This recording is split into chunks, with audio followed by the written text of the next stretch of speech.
Assalamualaikum malen cɛ ni muso denmisɛnnin mɔgɔkɔrɔba aw bɛɛ lajɛlen ni ɲankuma aw ni sɔgɔma aw ni tile aw ni wula aw ni su aw denkɛ ni aw balimakɛ don Dirisa Mementa maliyɛnw an sigira aw ye bi donya na ka bɛn araba ma ni o ye octobre kalo tile 25 san 2023 an bɛ aw fo aw mana kɛ diɲɛ fan o fan fɛ bi thème kelen dɔrɔn de bɛ an bolo o ye aw bɛɛ lajɛlen bɔra kalama k'a fɔ ko sura fɛn min an ka jamana minisiri ye min ɲɛsinnen don kuran ani ji ma ale tun bɛ an ka jabaranin na a ye ɲɛfɔli kɛ kuranko la ka sanga ni a ye bɛɛ lajɛlen b'a kalama nin waati laban ninnu na k'a fɔ ko fɛn min ye kurantigɛ ye m'a fɔ a ɲɔgɔnma deli ka kɛ sa nka n ka faamu ni n ka kodɔn kɔnɔna la nin ko ne siɲɛ fɔlɔ la nin kurantigɛ ɲɔgɔn kan ne sɔrɔ Bamakɔ yan donc minisiri bɔra ka ɲɛfɔli kɛ sura tele la ORTM na an ka jamana ka jabaraso la walasa ka ɲɛfɔli kɛ kuran yɛrɛ a tigɛli sababu minnu b'a la a ye olu fɔ ani fɛɛrɛ minnu fana bɛ sen na a ye olu fana fɔ n hakili la o kɔni ka daminɛ sura la ka na sisan caman bɛ k'i ta fɔ caman bɛ k'i ta fɔ kuma caman bɛ ka fɔ énergie kan kuma caman bɛ ka fɔ minisiri kan kuma caman bɛ ka fɔ jamanadenw fɛ ayiwa n hakili la caman fɔra o de la ne y'a kanu bi ka sigi ka analyse dɔ kɛ ka jateminɛ kɛ émotion kɔfɛ minisiri ka kuma lamɛnnen kɔfɛ énergie yɛrɛ a problème a fanba dalen kɔ kɛnɛ kan parce que ko kɔrɔw tɛ même n'a sɔrɔ ni nin waati n'a juguyara kosɛbɛ a dalen kɛnɛ kan o kɛra sababu ye mɔgɔ caman bɔra ko caman kalama o de la kɔsɛ na n y'a fɔ dɔ ye n ko énergie ko in n ko a ka kan jamana ɲɛmɔgɔ yɛrɛ de ka bɔ u k'a ɲɛfɔ parce que n'an ko k'an bɛna ɲɛfɔ a bɛ faamu cogo wɛrɛ la a bɛ interpréter yɔrɔ cogo wɛrɛ la donc an k'a to jamana ɲɛmɔgɔw k'a ɲɛfɔ après ni an hakililata ye min ye an b'o di a kan donc o de la bi n bɛna n sigi ne kɔni n ye analyse dɔ de k'a la analyse min ne ma se k'a faamu peut-être n bɛna partager ni aw ye pour que an bɛɛ lajɛlen bɛ se ka ɲɔgɔn dɛmɛ cogo min na ka comment dire la ka analyse faamu o la n b'a ɲini aw fɛ video a ka partager kosɛbɛ a ka carin kosɛbɛ a ka fan bɛɛ lajɛlen sɔrɔ an bɛ foli ani tanu kɛ ka ɲɛsin Cherif Tiyami Hayidara kabako furatigi tension diabète furudimi impuissance sexuelle ou bien bana wɛrɛ mana kɛ aw la aw bɛ se ka Cherifkɛ wele o ka téléphone numéro la n'o ye 70 08 04 08 n'a ye o wele an ni Cherifkɛ ka mɔgɔ bɛ ɲɔgɔn sɔrɔ bana mana kɛ aw la a ka ca Ala la a bana a fura a bɛ sɔrɔ aw kana maloya n y'o fɔ aw ye bana n'a ma yala a fura tɛ sɔrɔ o kuma video a partager kosɛbɛ an ka don analyse kɔnɔna la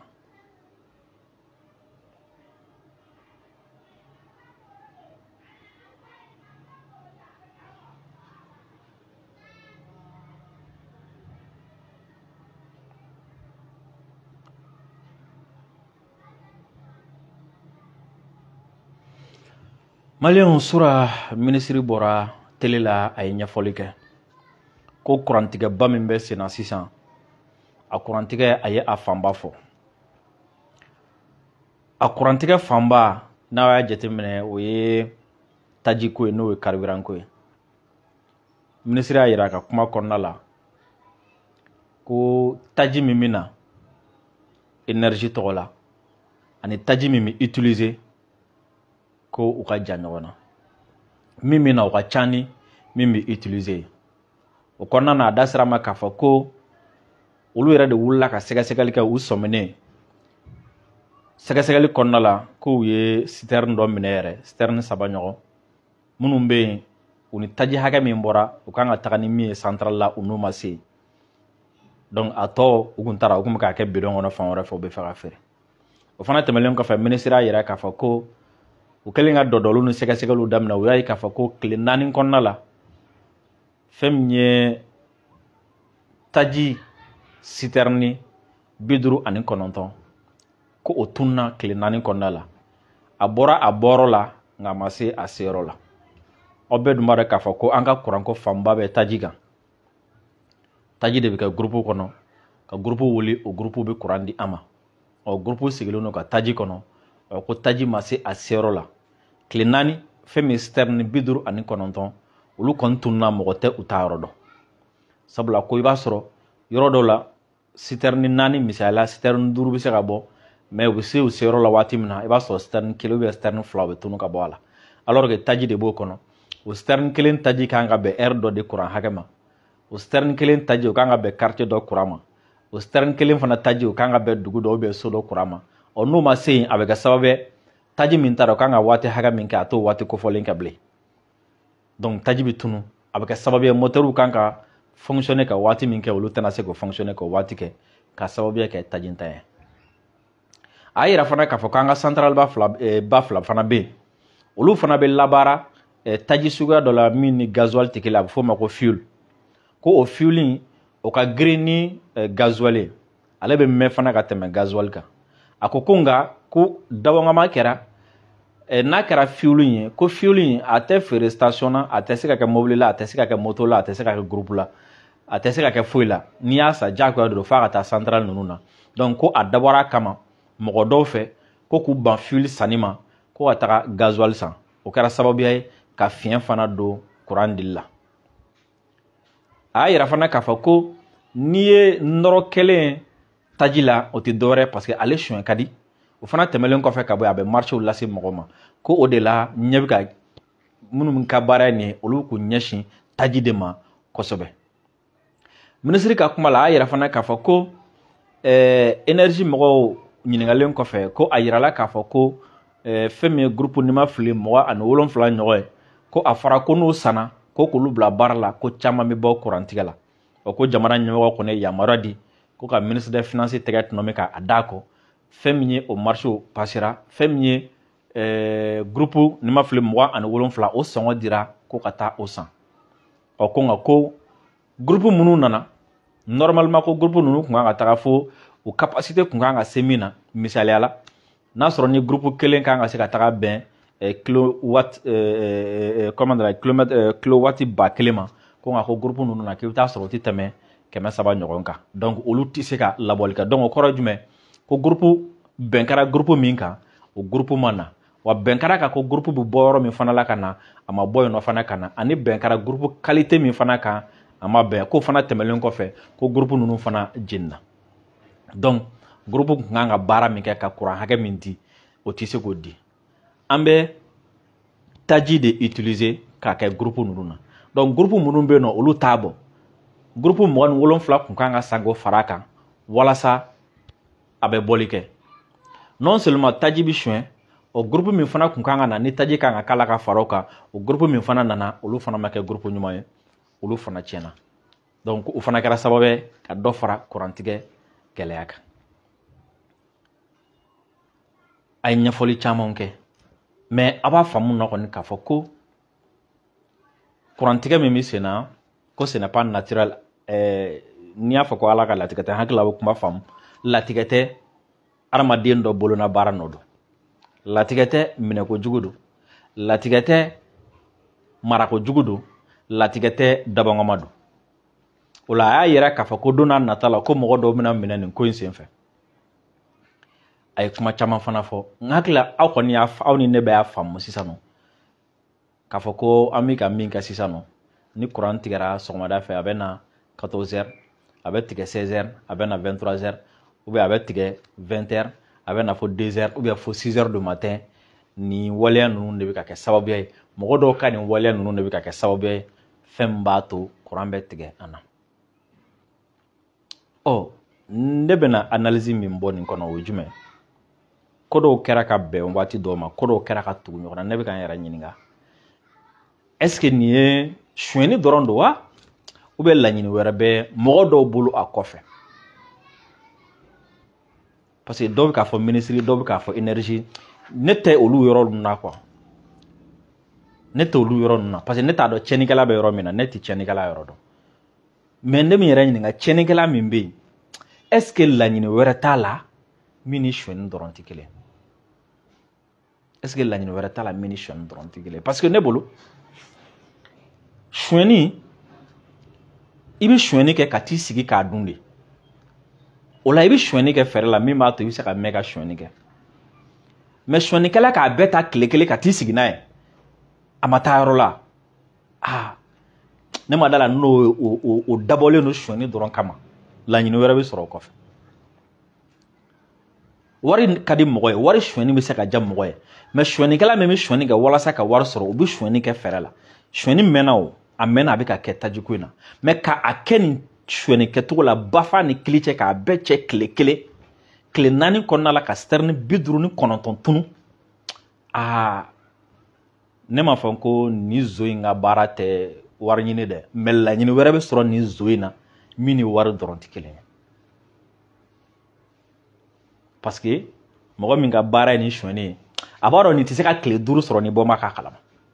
a b'a dɔn nin tɛ se ka kalo 1 kɛ ni bɔ ma k'a kalama mais o bɛɛ la a y'a kɛ ne b'a fɔ n ko ne ka faamu na laɲini wɛrɛ bɛ sɔrɔ min ni suɲɛni dɔrɔn tɛ kelen ye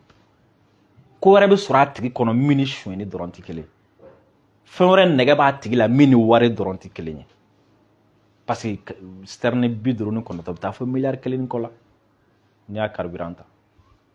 ne b'a fɔ min ye nin kɛ laɲini wɛrɛ bɛ sɔrɔ a la min ni suɲɛni dɔrɔn tɛ kelen ye parce que a y'a jateminɛ a kɛra sababu ye ka Mali bɛɛ bila dibi la a kɛra sababu ye ka Mali bɛɛ bila dibi la courant tun bɛ tigɛ fan bɛɛ fɛ ɔ ni Mali dun bilala dibi la ni courant tigɛli parce que ne ma deli ka nin ɲɔgɔn ye ni courant tun bɛ ka tigɛ nin cogo la cogo min na a ye tiɲɛni hakɛ min lase jamana kɔnɔ Ala dɔrɔn de b'a tiɲɛni hakɛ dɔn parce que sɔrɔ tɛ yen an bɛ diɲɛ bilama min kɔnɔ sɔrɔ tɛ yen ni courant tɛ yen an ka sɔrɔ bɛɛ sirilen don courant na sisan Mali sɔrɔ bɛɛ sirilen don courant na sisan butigitigiw courant usine-tigiw courant soudeurs courant hali transporteurs courant parce que hali ni mobili tiɲɛna bɛ pour que k'a dilan u bɛ courant mafɛnw de kɛ k'a dilan hali pour que ka fiɲɛ kɛ mobili la ka boli n'a ye fo courant bi bi in na an ka fɛn bɛɛ sirilen don courant na courant tile kelen tigɛ aw k'a jateminɛ mɔgɔ joli de bɛ sigi tile kɔnɔ n'u tɛ baara kɛ mɔgɔ joli de bɛ sigi su kɔnɔ la k'u tɛ baara kɛ k'a sababuya kɛ courant tigɛ donc k'a dabɔ a kama ka o courant tigɛ provoquer ne b'a fɔ k'o tigi tɛ wari ɲinina dɔrɔn na surtout ko ni ko dɔw bɛnna ɲɔgɔn ma jamana kɔnɔ ne ye n yɛrɛ ɲininka ne ko est-ce que mɔgɔ min ka baara ye nin sitɛrini 59 suɲɛni ye tile 4 kɔnɔ ka courant tigɛ ni courant tigɛcogo la est-ce que nin tigi ka laɲini wɛrɛ tɛ yen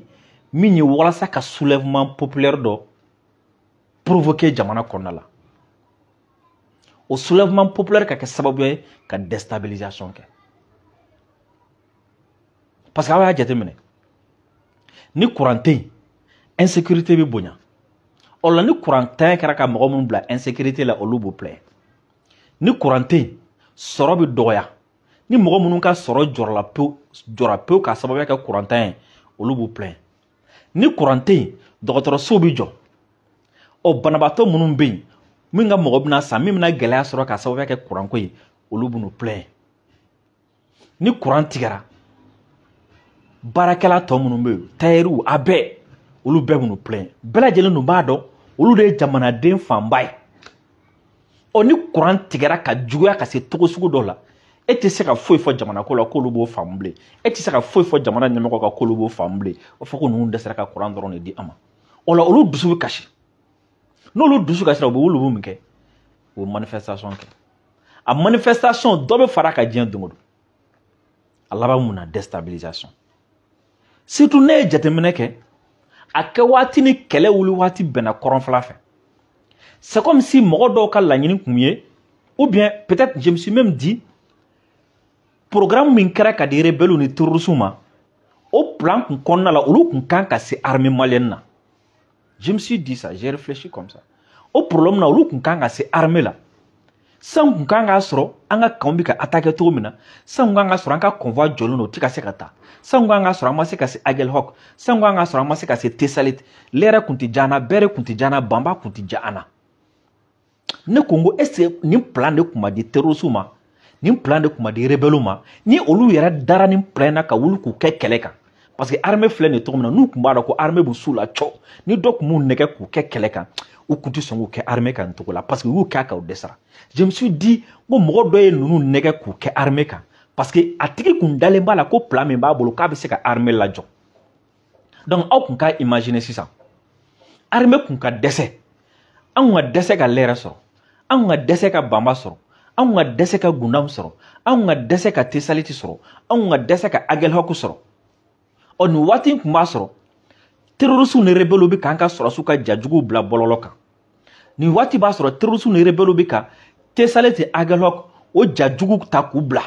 k'u sera an ka finitigilakaw la wa yɛrɛ k'u tɛna dan o yɔrɔ ma k'u bɛna na hali nord la plutôt sud la o la san b'a sɔrɔ jatigɛ bɛ yen san b'a sɔrɔ an bɛɛ dusu kasilen don Asimina ka jama kɔrɔ san b'a sɔrɔ an bɛɛ dusu kasilen don Sadio kɔrɔ san b'a sɔrɔ an bɛɛ dusu kasilen don Modibo Kone kɔrɔ san b'a sɔrɔ an bɛɛ dusu kasilen don Maliki Jaw kɔrɔ san b'a sɔrɔ an bɛɛ dusu kasilen don Wage kɔrɔ o la o dusukasi o dimi min b'an na o sɔrɔsi somɔgɔw ka dusukasi o dugu minnu cira olu mɔgɔw ka dusukasi ɔ ko ni Bamako kurantigɛ dusukasi fara ɲɔgɔn kan maliyɛnw est-ce que fura tun bɛ o soulèvement populaire la est-ce que fɛn tun bɛ o soulèvement populaire bali ni Ala tɛ est-ce que o soulèvement populaire tun bɛ dɛsɛ transition in na est-ce que o soulèvement populaire tun tɛ taa ni transition ye maliyɛnw depuis sura fo sisan parce que depuis ministre bɔra télé la n'o ye kuran ni ji ministre ye sɔgɔmaden na ne ye n ka mobili ta ne taara fo Segu ka sigi ministre ka discours dɔrɔn de b'a la n taara fo ka taga n sen seyɔrɔ la n bɛ k'a lamɛn ka n segin ka na se fo Bamakɔ n bɛ k'a lamɛn n tɛ ka se k'a faamu comment est-ce que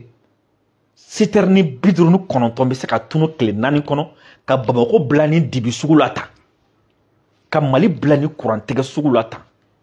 ko k'o sababuya kɛ wariko ye ko k'o sababuya kɛ zon ka nata ye ko k'o sababuya kɛ o zon ka wariko ye ne ko n ko ni zon in bɛ fɛn wɛrɛ nɔfɛ min ni wari tɛ kelen ye laɲini wɛrɛ bɛ nin zon in na min ni nafolo tɛ kelen ye parce que mɔgɔ min bɛ fɛ ka nafolo suɲɛ a b'a suɲɛ ka taa dun a b'a suɲɛ dɔɔni a b'a dun wala mais mɔgɔ min bɛ fɛ ka suɲɛni kɛ ka nafolo sɔrɔ k'a dun o k'a bɛɛ suɲɛ ɲɔgɔn fɛ tile 4 kɔnɔna la ale yɛrɛ b'a dɔn n'ale nin ta bɔ bɛ k'a kalama diyagoya la ni zon in ka laɲini tɛ wari dɔrɔn ye o la ne ye ko dacogo ye ɲɔgɔn ma ne ko nin coïncidence barika ka bon Bamako binna dibi kɔnɔ cogo min na ka Bamako kurantigɛ Mali kurantigɛ bonya cogo min na ani kɛlɛ wulila yen fɛ cogo min na ne ko n ko lien min sɔrɔ ninnu ni ɲɔgɔn cɛ o la ninnu b'a kalaya yan fɛ o la dɔw fana tun b'a kalaya yan fɛ anw dusu kasilen don yan fɛ minnu bɛ kɔrɔn fɛ olu fana dusu kasilen don kɔrɔfɔ mɔgɔ dusu kasilen yan mɔgɔ dusu kasilen tun bɛ fara ɲɔgɔn kan i n'a fɔ M5 wulila ni tɔgɔ min na revendication farala ɲɔgɔn kan dusukasi bonyana état d'urgence o dusukasi bonyana Ugo Sago o dusukasi bonyana dugu jumɛn de tuguni o dusukasi bonyana Jura depuis 2019 o dusukasi o bonyana kana élection faro kan kana an ka nin ka waati DGRP minnu bɛ kana o faro kan nin bɛɛ de farala ɲɔgɔn kan nin dusukasi de bonya waati dɔ la kana se fo 5 juin ma ni a soulèvement wulila ni jɔcogo ma se ka k'a la c'est Ugo Sago dugu jumɛn u ka ca kɔrɔnfɛla la kan dɔ tun bɛ bi don o don sɔrɔsiw tɔɔrɔla ka tɔɔrɔ